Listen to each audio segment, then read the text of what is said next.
From selling cereal to a $100 billion company, the rise of Airbnb.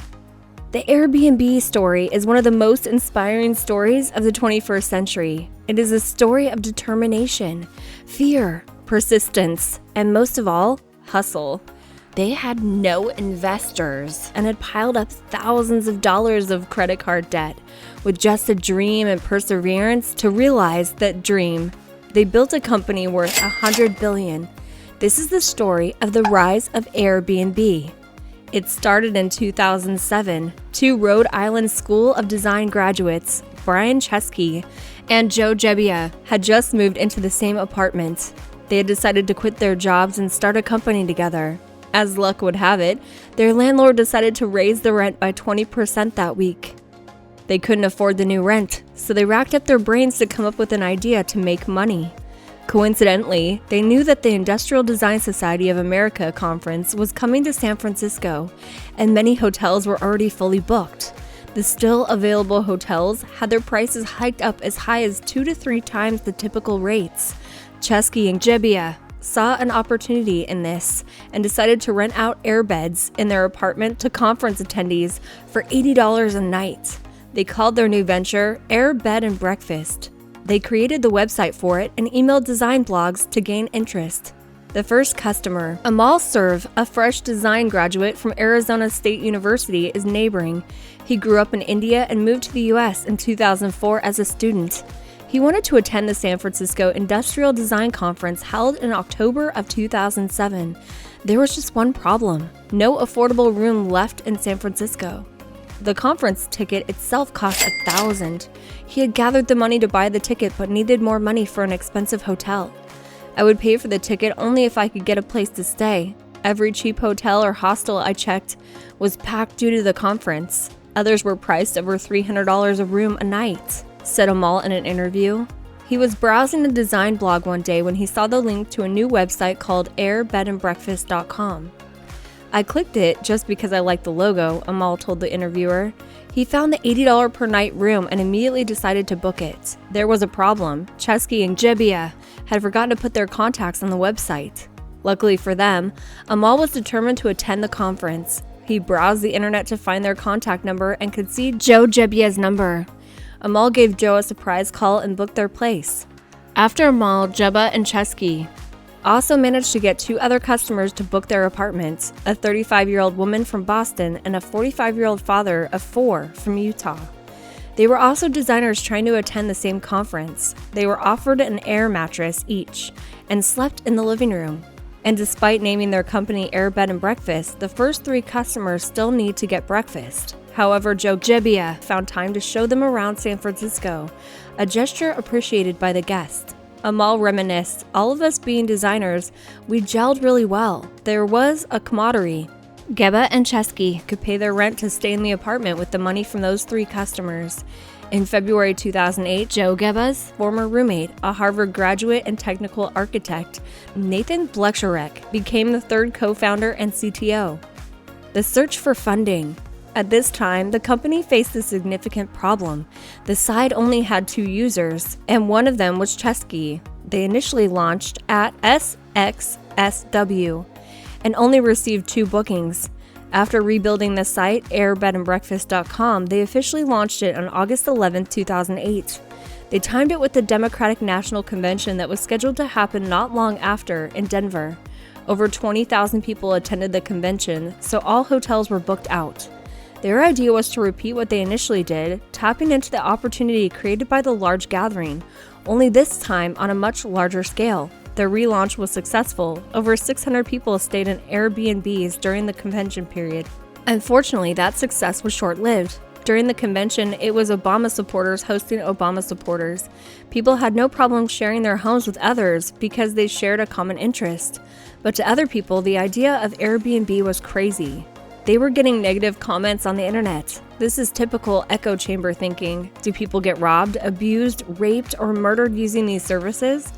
Of course not, because right now these services are only being used by a small demographic. If this ever becomes mainstream, the whole thing will come crashing down. The kind of people that do rob, abuse, rape, and murder will start using these services, read one comment on TechCrunch publication.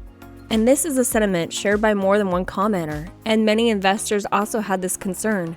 The Airbnb founders had contacted many investors to pitch their startup company. Around 75% of the investors still need to respond to their emails, and the ones who met them told them that their idea was crazy. They didn't want to put their name on a company that could be responsible for violent crime in the future. One investor stood up and walked out of the room while Brian Chesky presented their company to him. Becoming serial entrepreneurs. Unable to secure funding from investors, the founders had to rely on credit card debts to fund their company. They racked up thousands of dollars in credit card debt to keep the company running. They even had a binder full of credit cards that they used to pay for everything. However, every credit card has its limit, and eventually they ran out of credit cards. Brian Chesky said that during this period, he would wake up every morning with his heart pounding, doubting if he was making the right decision to continue building Airbnb. He would convince himself throughout the day that it was okay, that they had a vision and a plan to realize that vision. He would then calm down and work through the day, returning that feeling the next morning. He was so stressed that he lost 20 pounds of weight during that period, partially because he also had no money to buy food. And now they're back to square one. They started Airbnb because they had no money to pay rent, and 1 year after its founding, they had no money to pay rent again. The fledgling startup was on the edge of bankruptcy. The site had no users. Travelers wouldn't come to the website because there was barely any listing, and property owners would only list their homes on the site if there were travelers. It was like a chicken and egg problem. Which one came first, the user or the host? Neither was willing to go first. At that point, in September 2008, the founders had to think of a way to earn money to keep the company afloat. They got their inspiration from the company's name itself. They had been focusing on the airbed part of the name, but what about breakfast? Could they leverage the breakfast part? They started to think of a way to offer breakfast service to people attending the Democratic National Convention. They decided on cereal due to its non-perishable nature and ease of delivery. They came up with the idea of selling their election-themed cereal brand to convention attendees. They called them Obama O's and Captain M. McCain's. Chesky and Jeba started negotiating with national cereal manufacturers to provide the product, but the manufacturers rejected them outright. They began to look for local manufacturers. One manufacturer was interested in their idea but asked for $250,000 deposit. It was a no-go. Fortunately, there was a former Rhode Island School of Design classmate that offered his help. He had a print shop and offered to print 1,000 cereal boxes in exchange for part of the sales, royalty if they ever sold any. Jeba and Chesney accepted the offer. The two founders had to assemble the 1,000 cereal boxes using hot glue manually. They also had to buy cereals to fill the boxes, so they went to cheap grocery stores that sold $1 cereal boxes and bought around 50 at a time because they had no money to buy more. They put together a landing page and some funny jingles to market these Obama O's and Captain McCain cereals.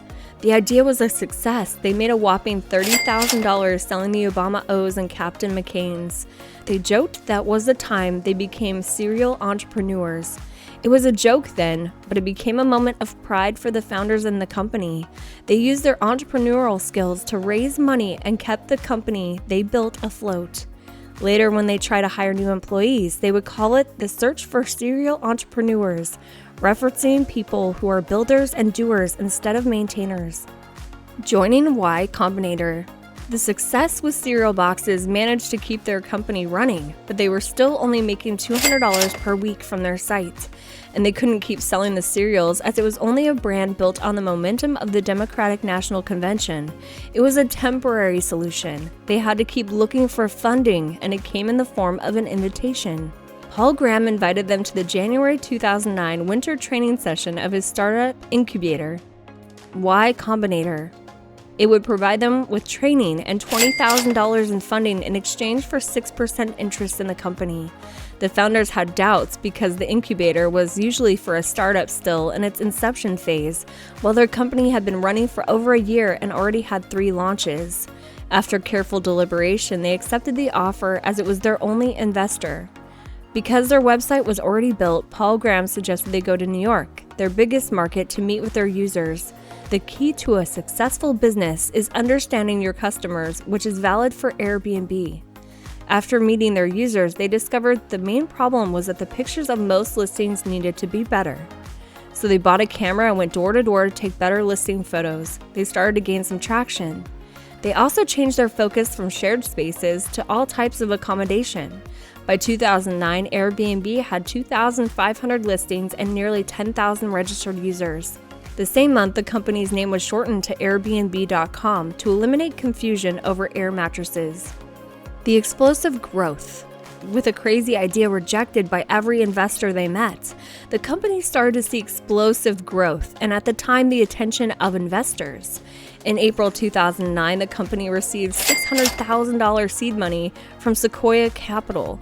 In November 2010, it raised $7.2 million in financing from Greylock Partners and Sequoia Capital in a Series A round.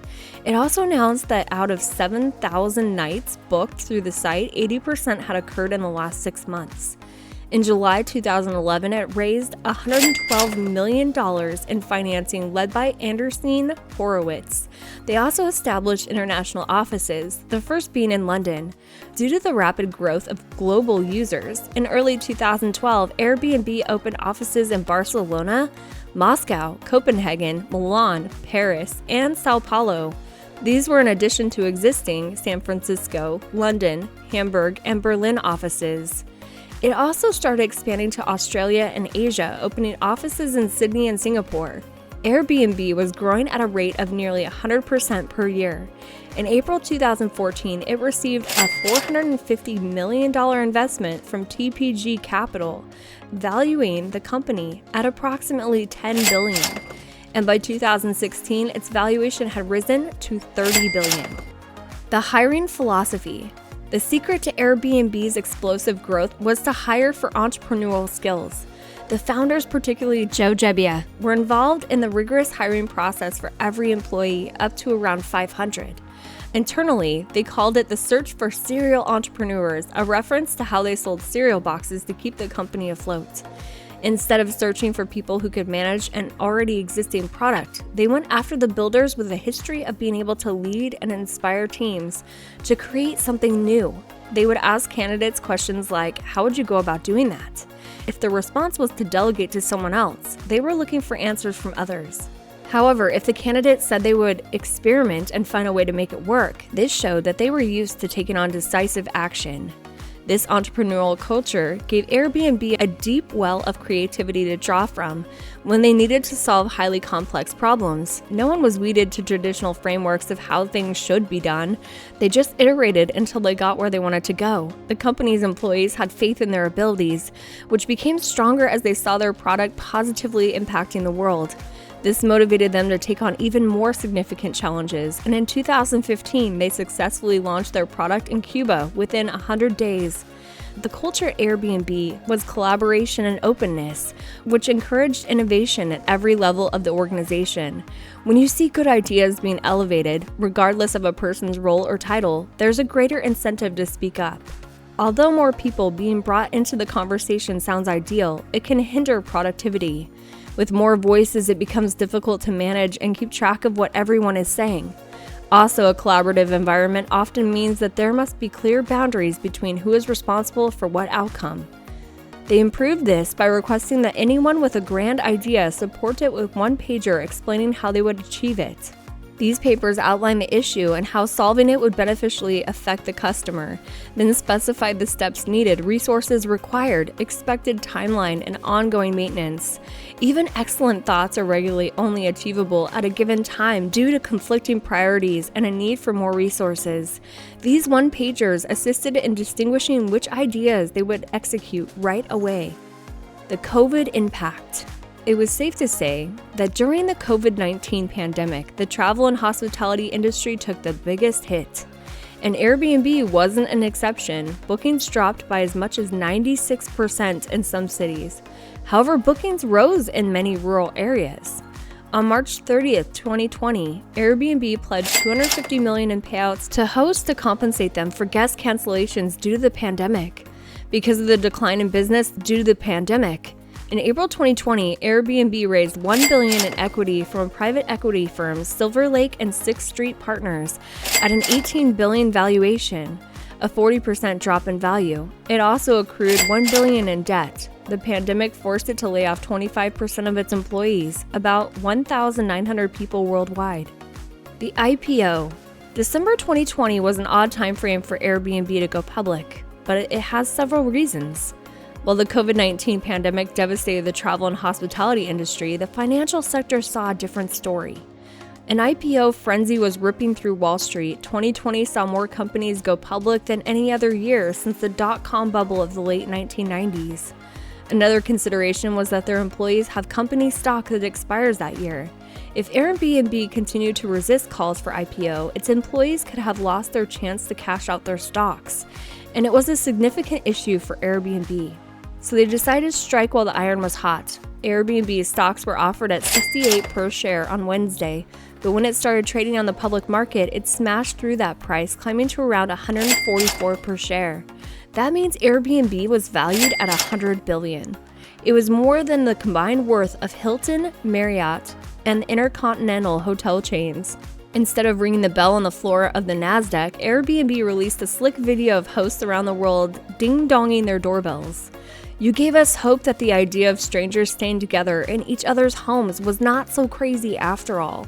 Airbnb co-founder Brian Chesky said in the video, "Airbnb is rooted in the fundamental idea that people are good, and we are in this together," said Chesky, whose stake in the company tops $11 billion. That was the story of Airbnb. It was a story of how big dreams paired with determination, perseverance, and hard work can take you places.